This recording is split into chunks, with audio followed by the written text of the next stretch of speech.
क्या आपको पता है कि 2008 में दुनिया ने एक ऐसे फाइनेंशियल मेल्टडाउन का सामना किया जो आज तक लोग भूल नहीं पाए हैं।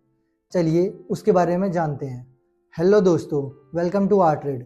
तो आज की इस वीडियो में हम जानेंगे सन 2008 का financial crash due to housing bubble. Lehman Brothers की बैंकरप्सी ने दुनिया भर की इकोनॉमीज को हिला दिया और घर, नौकरी और इन्वेस्टमेंट लोगों के हाथों से फिसलने लगे। लेकिन कुछ लोगों ने इस क्राइसिस में भी उसका पहला ही अंदाज़ा लगा के इसमें अपने विजन से प्रॉफिट कमाए। एक ऐसे ही विजनरी थे माइकल बरी, जिनके ट्रेड्स ने उन्हें और उनके क्लाइंट्स को करोड़पति बना दिया। जब दुनिया इस फाइनेंशियल क्राइसिस से गुजर रही थी और मार्केट सारी डाउन नीचे चल रही थी, तब भी उन्होंने इस इकोनॉमिक क्राइसिस में अपना पैसा बनाया। तो इस वीडियो में हम उस फाइनेंशियल क्राइसिस को समझेंगे, शुरू से लेके एंड तक के इवेंट्स का हम पूरा एनालिसिस करेंगे और जानेंगे कि इंडिया में इसका क्या इम्पैक्ट पड़ा और कैसे कुछ ट्रेडर्स ने इस सिचुएशन में भी उसका फ़ायदा उठाया और पैसा बनाया। तो इस वीडियो को हमने कुछ सेगमेंट्स में बांटे हैं। शुरू करते हैं। Segment 1, the root cause. The housing bubble 2008 की ग्रेट फाइनेंशियल क्राइसिस का रूट कॉज था यूएस हाउसिंग मार्केट में, जहां रिस्की लैंडिंग प्रैक्टिस हुई जिससे ये बबल बना। ये कैसे हुआ देखते हैं। सबसे नंबर 1, सब प्राइम लैंडिंग बूम। बैंक्स ने बोरोवर्स को लोन्स दिए जिनके क्रेडिट स्कोर बहुत कम थे, ये सोचकर कि rising housing prices in defaults को कॉम्पनसेट करेंगे। इन लोन्स को हम लोग सब प्राइम मॉर्गेजेस कहते हैं। Mortgage backend securities, MBS। Bank ने ये लोन बंडल करके MBS बनाए जो ग्लोबल इन्वेस्टर को एज अ सेफ इन्वेस्टमेंट बेचे गए और इन MBS को AAA रेटिंग भी मिल गई। लेकिन असली रिस्क इससे काफ़ी ज़्यादा था क्योंकि लोन्स की क्वालिटी बहुत पुअर थी। तो इसमें मेजरली यूज़ हुआ फाइनेंशियल इंजीनियरिंग। फाइनेंशियल इंजीनियरिंग का रोल इंस्ट्रूमेंट जैसे CDO, कोलेटरलाइज्ड डेट ऑब्लिगेशन, ने इन सिक्योरिटीज़ को और कॉम्प्लेक्स कर दिया था, जो उनके रिस्क को समझाना मुश्किल बना गया। इन्वेस्टर्स इंक्लूडिंग लार्ज इंस्टीट्यूशंस इन्हें लो रिस्क समझ के खरीदते रहे। इन CDOs को लार्ज इन्वेस्टर्स जो है वो खरीदते रहे।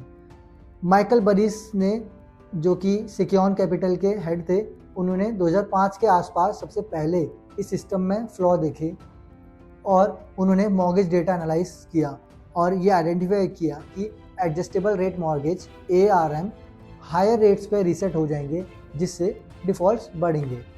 उन्होंने क्रेडिट डिफ़ॉल्ट स्वैप्स CDS बनाए और हाउसिंग मार्केट को शॉर्ट करना शुरू करा। ये किया उन्होंने 2007 तक। जैसे जैसे डिफ़ॉल्ट बढ़े, उनके ट्रेड्स में उन्हें $100 मिलियन और उनके इन्वेस्टर्स को $700 मिलियन तक कमा कर दिए। Segment number 2, crisis unfolds.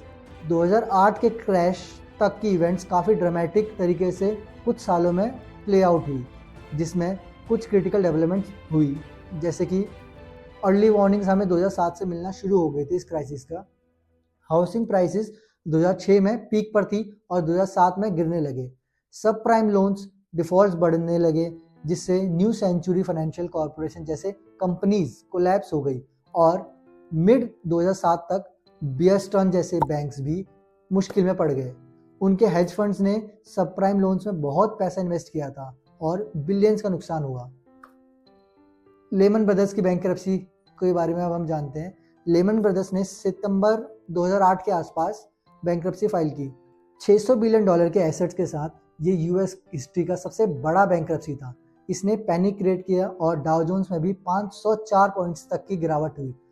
Number 3, अब हम बात करते हैं दुनिया भर के बैंक्स जो कि लिक्विडिटी क्राइसिस का सामना कर रहे थे। जब ट्रस्ट इवेपोरेट हो गया उनसे, क्रेडिट मार्केट फ्रीज हो गया जिससे बिजनेसेस और हाउस होल्ड्स इम्पैक्ट हुए और ये इम्पैक्ट्स ग्लोबली हुए, जबकि ये हाउसिंग इफेक्ट हुआ यूएस से स्टार्ट। AIG जो कि CDS में हेविली इन्वेस्ट थी, उनको भी $182 बिलियन का गवर्नमेंट बेल आउट लेना पड़ा ताकि सिस्टमेटिक कोलैप्स रुक सके। अदरवाइज AIG फॉल होता, उसके बाद अदर बैंक फॉल होते, ये सारा इकोनॉमिक फॉल डाउन हो जाता। Segment 3, global impact, India and beyond. जबकि क्राइसिस का ओरिजिन US में था, इसके बावजूद भी इसका ग्लोबल इम्पैक्ट देखा गया, including India. Effects on India. अब हम इफेक्ट देखेंगे इंडिया में क्या पड़ा। Stock market collapse. सेंसेक्स 2008 के जनवरी में 21,000 से गिर के अक्टूबर तक 8,000 के आसपास आ गया। फॉरेन इंस्टीट्यूशनल इन्वेस्टर्स FII ने बिलियंस डॉलर निकाल लिए इंडियन मार्केट से, जिससे इंडियन मार्केट में भी लिक्विडिटी शॉर्टेज हो गई। नंबर 2, इंडिया में इफेक्ट्स। एक्सपोर्ट स्लोडाउन, यूएस और यूरोपियन मार्केट जो इंडियन एक्सपोर्ट्स के लिए इम्पोर्टेंट थे, उनमें रिसेशन के कारण आईटी, टेक्सटाइल और ऑटोमोबाइल सेक्टर को भी नुकसान हुआ। हमारे एक्सपोर्ट्स भी गिर के बहुत कम हो गए थे सन 2008 में। बैंकिंग और रियल एस्टेट में क्या फ़र्क आया? इंडियन बैंक्स कंपैरेटिवली इंसुलेटेड थे क्योंकि उनका एक्सपोजर सब प्राइम एसेट्स में कम था, लेकिन रियल एस्टेट, इंफ्रास्ट्रक्चर प्रोजेक्ट सारे स्लो डाउन हो गए क्योंकि फंडिंग ड्राई हो गई थी पूरी मार्केट से। इंडियन ट्रेडर्स और इन्वेस्टर्स जिन्होंने प्रॉफिट कमाए, अब हम उसके बारे में डिस्कस करेंगे। सर राकेश झुंझुनवाला जी, इंडिया के बिग बुल ने अपनी मार्केट एक्यूमेंट का यूज़ करके क्रैश को नेविगेट किया। उन्होंने जो भी लॉन्ग टर्म इन्वेस्टमेंट थे उनमें हैवी लॉसेस हुए, बट वो उसको कैरी फॉरवर्ड करके आगे लेके गए और उस लॉसेस से बचे। और उन्होंने अंडरवैल्यूड स्टॉक्स आइडेंटिफाई किए जो रिकवरी में हेल्प कर रहे थे। गोल्ड और फिक्स्ड इनकम, इसके बारे में जानते हैं। उस टाइम पे इन पे क्या इफेक्ट आया जब ये क्राइसिस हुआ।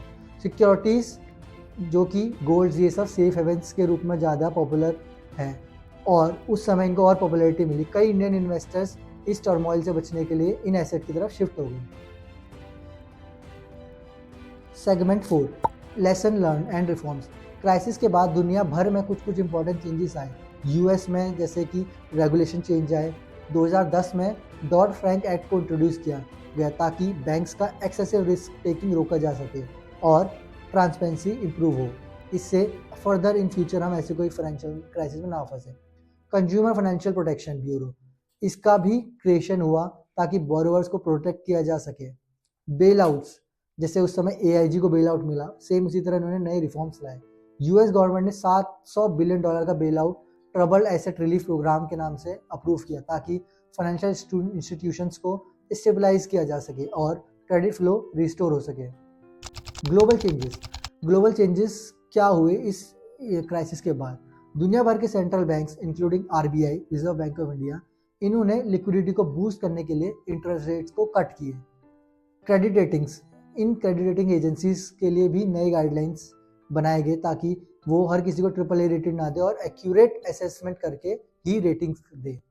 की लेसन्स हमने क्या लर्न करे? ओवर लीवरेजिंग किल्स, बहुत सारे बैंक्स और इक्विटी ये 30 से 40 टाइम्स लीवरेज ले रहे थे जिससे उनके पास कोई बफर नहीं था एसेट की वैल्यू जब गिर गई उस समय। Moral hazard, too big to fail, ये परसेप्शन अब भी है despite efforts to hold large institution accountable, आज भी टू बिग टू फेल के नाम से चलते हैं। The power of foresight, Michael बरी की कहानी इंडिपेंडेंट एनालिसिस और कन्विक्शन की इंपॉर्टेंस दिखाते हैं। 2008 का फाइनेंशियल क्राइसिस सिर्फ ग्रीड और कोलैप्स की कहानी नहीं थी, बल्कि एक रेजिलियंस और रिकवरी की भी थी। ये कहानी रिकवरी की भी थी, उसके बाद कैसे मार्केट ने रिकवर करा। इंटरकनेक्टेड मार्केट्स की फ्रिजिलिटी और रेगुलेशन की ज़रूरत को एक्सपोज किया। इंडिया में ग्लोबल हेडविंड्स के बावजूद प्रूडेंट बैंकिंग प्रैक्टिस ने इकोनॉमी को दूसरों से जल्दी रिबाउंड करने में मदद की। व्यूअर्स के लिए ऐसे क्राइसिस समझाना हमें फाइनेंशियल लिटरेसी और विजिलेंस की इंपॉर्टेंस समझाता है। आपके हिसाब से आज के मार्केट में अगला बबल कौन सा या क्या बर्स्ट हो सकता है? अपने थॉट्स को नीचे शेयर करें। तो आपको मिलते हैं हम अगली वीडियो में, तब तक के लिए जय हिंद।